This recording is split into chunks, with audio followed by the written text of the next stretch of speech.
নিজে অসুস্থ থাকলেও সহ্য করা যায়, কিন্তু বাচ্চা অসুস্থ হলে। আজ আমার বড় ছেলেটার আবার জ্বর এসেছে, সে অসুস্থ। তাই সারা দিনটা কেমন কাটলো সেটাই আপনাদের সাথে শেয়ার করছি। আসসালামু আলাইকুম, আমি জুই। আরও একটি নতুন ভিডিওতে আপনাদের স্বাগত জানাচ্ছি।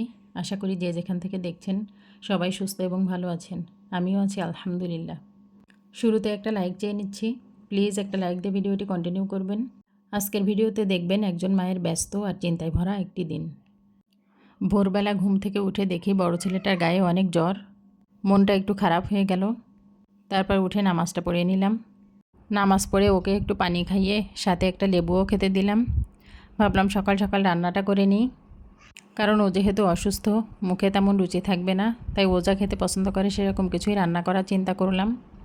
ফ্রিজ থেকে মাছের ডিম বের করে নিয়েছি, আলু দিয়ে ভাজি করব। আর গরুর মাথার গোশও বের করেছি রান্না করার জন্য।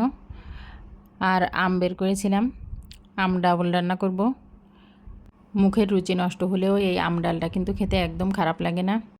আমাদের সাধারণত এক ভাগের রান্না করলেই দিন চলে যায়, কিন্তু ও যেহেতু অসুস্থ তাই আজকে একটু বেশি করে রান্না করছি। ওর যেটা দিয়ে ভালো লাগে সেটা দিয়ে খেতে পারবে, সেটাই চেষ্টা করছি বানাতে। সব কিছু ফ্রিজ থেকে বের করে রেখে ভাতটা চাপিয়ে দিয়েছিলাম। তারপর এসে কোরআন শরীফ পড়তে বসেছিলাম।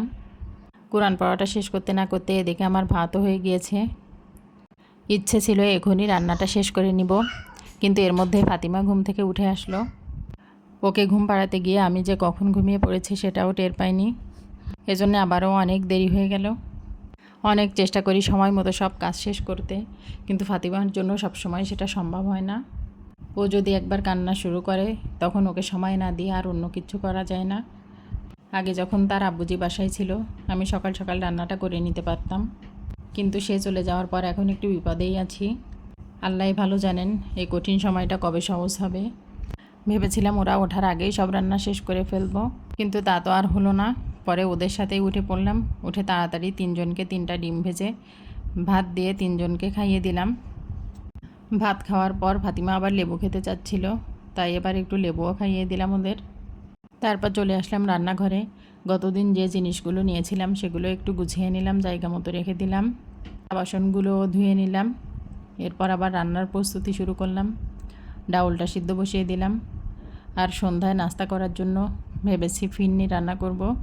বড় ছেলেটার যেহেতু জ্বরের কারণে মুখ তিতা হয়ে গিয়েছে, তাই ভাবলাম মিষ্টি জাতীয় কিছু করি। এই যে ফিরনি রান্না করার জন্য দুধ জাল করে নিয়েছি, আর অল্প একটু আলাদা করেও রেখে দিলাম। যদি ভাত দিয়ে মোরব্বা দিয়ে খেতে চাই তো সেটা যাতে খেতে পারে এই জন্য। এই যে আমি পোলাও চাউলটা ধুয়ে দিয়ে দিলাম দুধের ভিতরে।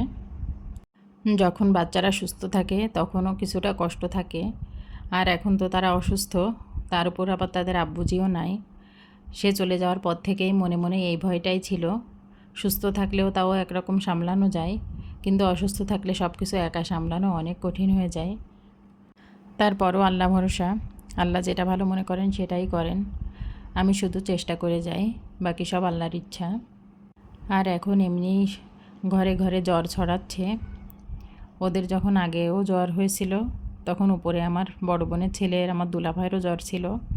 আর এবারও আমার বড় বোনের ছেলেটারও আরও 2-3 দিন আগে জ্বর এসেছে। আর এখন আবার আবু হুরায়রারও জ্বর। আর এরপর আবার ছোট 2জনকে ধরবে কিনা আল্লাহ পাকই ভালো জানেন। যারা ভিডিওটি এ পর্যন্ত দেখলেন কিন্তু একটা লাইক দিতে ভুলে গিয়েছেন, প্লিজ একটা লাইক দিয়ে দিবেন।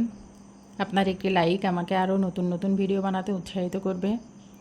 আর আপনি যদি এ ধরনের ভিডিও দেখতে পছন্দ করে থাকেন তাহলে সাবস্ক্রাইব করেও পাশে থেকে যেতে পারেন। আপনার একটুখানি সহযোগিতা আমাকে আরও উপরে উঠতে সাহায্য করবে ইনশাআল্লাহ। আর যারা অলরেডি এই কাজগুলো করে ফেলেছেন তাদের জন্য মন থেকে অনেক দোয়া ও শুভকামনা রইল। এই যে আমি কিন্তু ফিন্নিটা রান্না করা শেষ করে ফাতিমাকে আবার গোসল করিয়ে দিয়েছি এর ভিতরে। আসলে যখন আমি ঠিক করি একটু পর গোসল করাবো, ওরা সে সময় দেয় না, ওরা নিজেরাই বাথরুমে ঢুকে পড়ে। তখন আবার কাজ ফেলে রেখে ওদের আগে গোসল করাতে হয়। আবার একা ছেড়ে দিলেও তো ঠান্ডা লেগে যাবে ভেবে মন টেকে না। পানি নিয়ে খেলতে সব বাচ্চারাই পছন্দ করে। তাই আবার কাজ ফেলে রেখে ওদের আগে গোসল করাতে হয়। আর কথা বলতে বলতে আমি কিন্তু ওদিকে আলুটাও কুচিয়ে নিয়েছি, আর এদিকে আমার টকটাও কিন্তু রান্না করা শেষ প্রায়। টকটা অনেক মজা হয়েছিল খেতে, টমেটো দিয়েছিলাম, আর টমেটোটা বেশি টক না, এজন্যে আবার কয়টা আমও দিয়েছিলাম। আমার বড় ছেলেটা এই টক দিয়ে অনেক ভাত খেয়েছে, জ্বর আসলে যদিও খাওয়া যায় না। এখন আমি আলু ভাজির সাথে খাওয়ার জন্য মাছের ডিমটা ভাজি করে নিচ্ছি। আপনারা যারা নিয়মিত ভিডিও দেখেন তারা দেখেন যে আমি প্রায় মাছের ডিম ভাজি করি। এটা আসলে অনেক বড় একটা মাছ ছিল, প্রায় 5 কেজি ওজনের একটা মাছ ছিল, আর তার পেটেই অন্তত 1 কেজিরও বেশি ডিম পেয়েছি। আমি আবার সবটা একসাথে না খেয়ে ছোট ছোট ভাগ করে প্যাকেট করে ফ্রিজে রেখে দিয়েছি। এখন মাঝে মাঝে বের করে ভাজি করে খাচ্ছি। আলু ভাজির সাথে খেতে সত্যিই দারুণ লাগে, আর একটু উচ্ছে হলে আরও ভালো লাগে। আজকে বাসায় উচ্ছে ছিল না, তাই শুধু আলু দিয়েই ভাজি করে নিচ্ছি। এটাও খারাপ লাগবে না ইনশাল্লাহ। আমাদের বাসার সবাই আমরা মাছের ডিমটা খেতে খুবই পছন্দ করি, এজন্য আমার হাজব্যান্ড খুঁজে খুঁজে ডিমওয়ালা মাছই কিনে নিয়ে আসে। আপনারাও কারা মাছের ডিম খেতে পছন্দ করেন, আর আপনারা কিভাবে রান্না করেন অবশ্যই কমেন্টে জানাবেন। আপনাদের রেসিপি দেখে আমিও ইনশাল্লাহ ট্রাই করব। আর আজকে আমি আরও গরুর মাথার গোশও রান্না করে নিচ্ছি। এটাও আমাদের অনেক পছন্দের একটা রান্না, সত্যি বলতে খেতেও খুবই সুস্বাদু লাগে। আর যাদের পুরো গরুর মাংস কেনার সামর্থ্য থাকে না, তারাও চাইলে গরুর মাথার গোশ বা এ ধরনের অংশগুলো রান্না করে খেতে পারেন। এটা তুলনামূলকভাবে একটু সাশ্রয়ী এবং পুষ্টিকরও। সব মিলিয়ে এটা খেতেও দারুণ লাগে, আর শরীরের জন্য উপকারী। আমার রান্নাটা কিন্তু এখনও চলছে, গোশটা এখনও চুলার উপরে। এই সময়টাতে আমি টুকটাক ঘরের কাজগুলো গুছিয়ে নিয়েছি, আর চুলাও পরিষ্কার করে ফেলেছি। যে থালা বাসনগুলো জমেছিল সব ধুয়ে জায়গা মতো রেখে দিয়েছি। রান্নাঘরটাও কিন্তু গুছিয়ে নিয়েছি যাতে সব কিছু সুন্দর আর পরিষ্কার থাকে। আর কাপড় চোপড় জমেছিল অনেক, ওদিকে রান্না হতে হতে আমি এদিকে এসে আবার আবুজরকে সাথে নিয়ে কাপড় চোপড়গুলোও ভাঁজ করে নিলাম।